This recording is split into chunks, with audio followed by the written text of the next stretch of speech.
Syllabus मुझे लगता है आप सभी को पता होगा, बाकी इसके डिस्क्रिप्शन में उसका भी लिंक है, आप जाके पूरा सिलेबस देख सकते हैं प्रीलिम्स और मेंस का क्या है।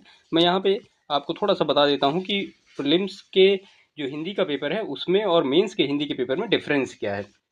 तो प्रीलिम्स में जो सिलेबस है उसमें विलोम शब्द आता है, वाक्य वर्तनी शुद्धि आती है, अनेक शब्दों के एक शब्द आते हैं, तद्भव तत्सम आता है और विशेष्य और विशेषण आता है। और इसके बाद प्रीलिम्स में पर्यायवाची आता है। ठीक है, तो ये 6 टॉपिक हैं जो प्रीलिम्स में पूछे जाते हैं। अब मेंस की अगर बात करें तो सिर्फ पर्यायवाची को हटा दीजिए, तो ये 5 जो टॉपिक हैं इनसे मेंस में प्रश्न आते हैं।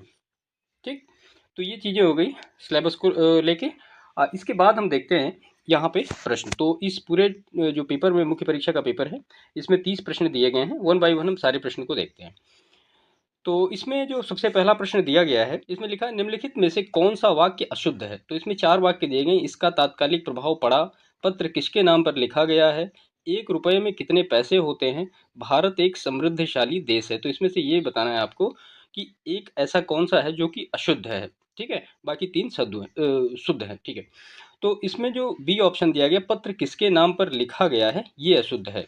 इसका शुद्ध रूप क्या होगा यहाँ पे, तो यहाँ पे जो लिखा गया ये पर, ये हटेगा, पत्र किसके नाम लिखा गया है इसका ये शुद्ध रूप होगा। बाकी जो 3 ये शब्द दिए गए हैं वर्ड ये सही है हमारे। हम आते हैं प्रश्न नंबर 2 पे।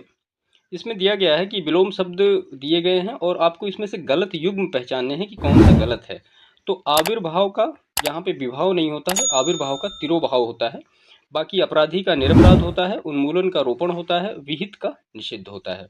तो ऑप्शन ए जो है यहाँ पे सही होगा। क्वेश्चन नंबर 3 है तत्सम और उसके तद्भव रूप की दृष्टि से नीचे लिखे विकल्पों में से कौन सा विकल्प गलत है। तो यहाँ पे आपको ये देखना है कि गलत कौन सा है। देखिए प्रश्न में गलत और नहीं ये दोनों वर्ड आप अक्सर मतलब थोड़ा ध्यान से देखा करिए क्योंकि प्रॉब्लम हो जाती है कभी कभी। तो यहाँ पे आद्रक और गीला ये यहाँ पे गलत युग्म है। बाकी आदित्यवार, इतवार, उद्गलन, उगलना, उद्घाट, उद्घाटन, उघाड़ना ये तीनों सही हैं। अब आद्रक गीला है तो आद्रक का क्या होगा, आद्रक का तद्भव होगा अदरक। ठीक है, क्वेश्चन नंबर 4 है निम्नलिखित में से कौन सा वाक्य शुद्ध है। अब यहाँ पे 4 वाक्य दिए गए हैं, मेरे लिए ठंडी बर्फ और गर्म आग लाओ, व्यायाम करना चाहिए जिससे कि स्वस्थ रहें, एक एक करके सभी मर गए, तुम्हारा यह कहना मेरे लिए बड़ी बात होगी।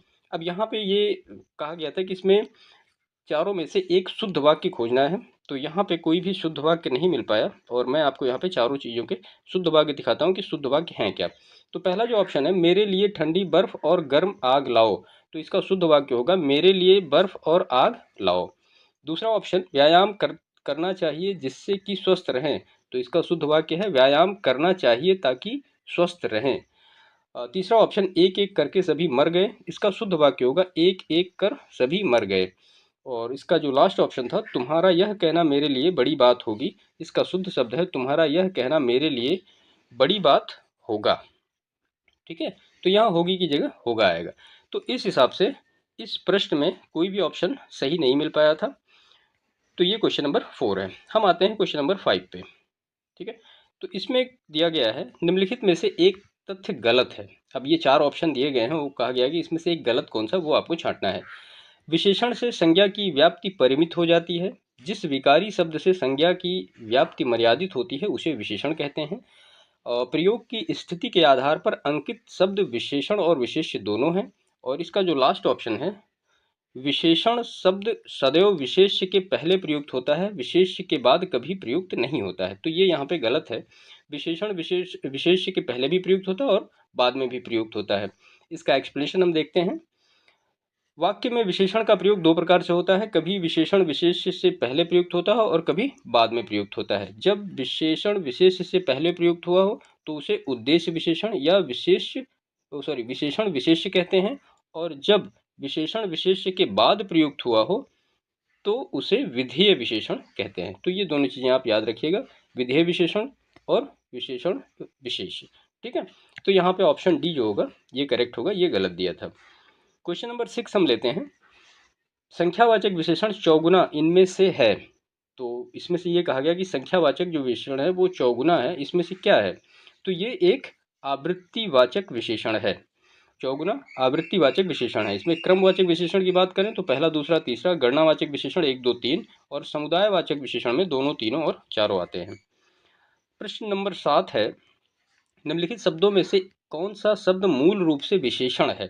अब इसमें से ये पूछा गया कि विशेषण कौन सा है। इसमें से पतला है, अर्थ है, परिवार है, परलोक है।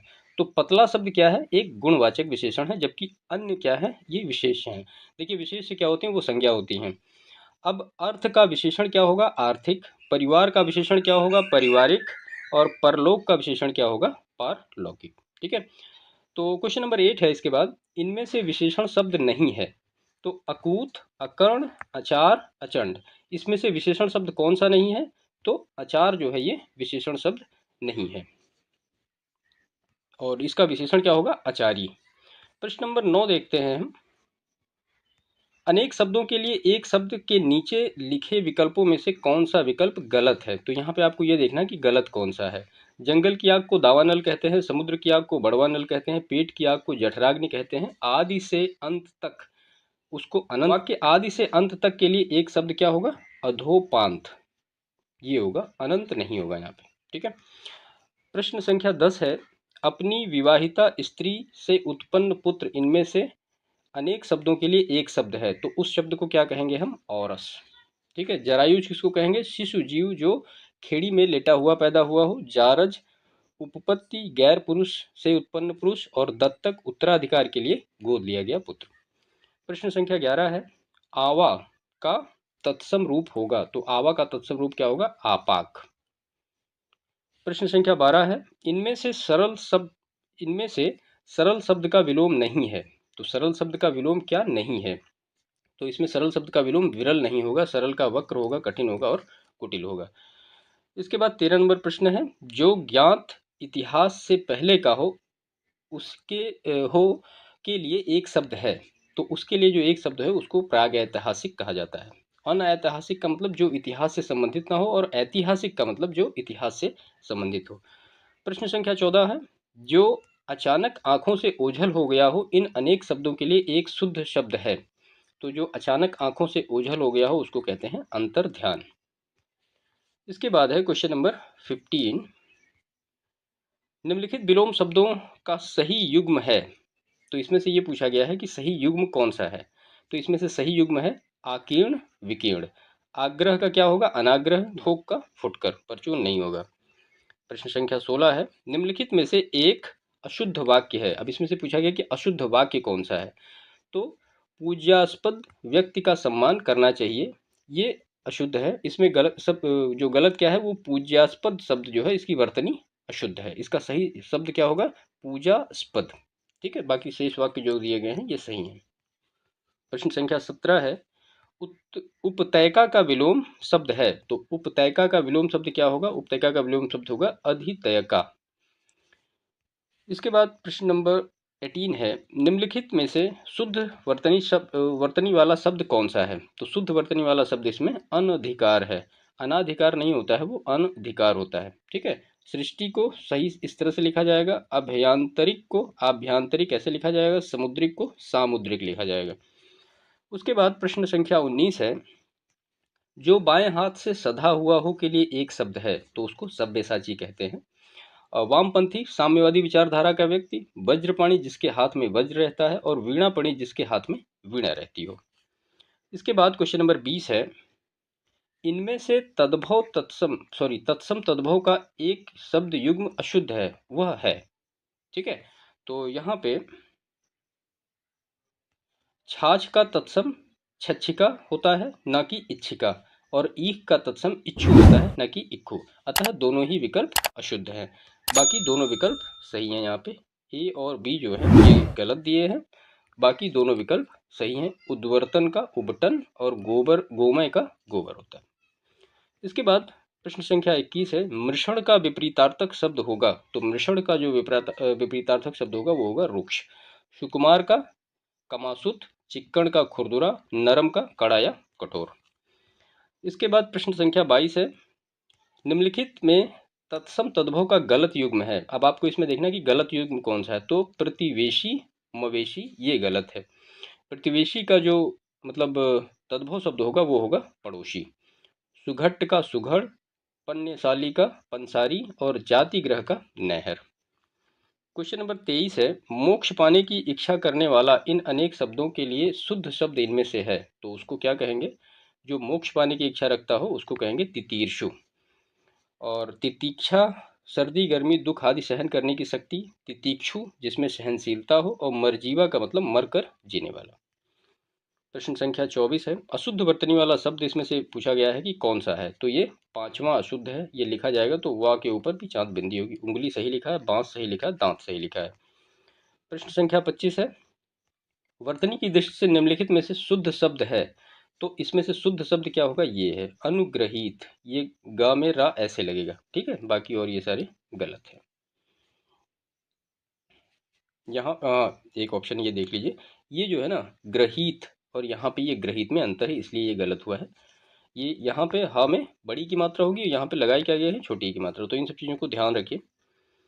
प्रश्न संख्या 26 है, निम्नलिखित में तद्भव शब्द हैं। अब इसमें से पूछा गया कि तद्भव शब्द कौन है, तो भांडार तद्भव शब्द है और मयंद तद्भव शब्द है, ठीक है। जिसका तत्सम क्या होता है? भांडगार। और मयंद का तद्भव शब्द होता है मृगेंद्र। कुक्कुर का तद्भव कुत्ता, कटुक का कड़ुआ। उसके बाद प्रश्न संख्या 27, इसमें दिया गया है, वह बहुत खाता है। इस वाक्य में प्रयुक्त बहुत शब्द इनमें से है, तो इसमें से ये परिमाण बोधक है।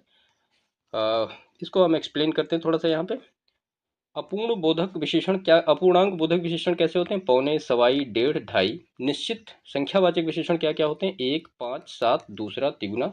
और तुलनात्मक विशेषण क्या होते हैं? विशेषण की मूलावस्था में तर अथवा तम लगाकर उसकी उत्तरावस्था और उत्तमावस्था को तुलनात्मक दृष्टि से दिखाया जाता है, जैसे अधिक का अधिकतर और अधिकतम।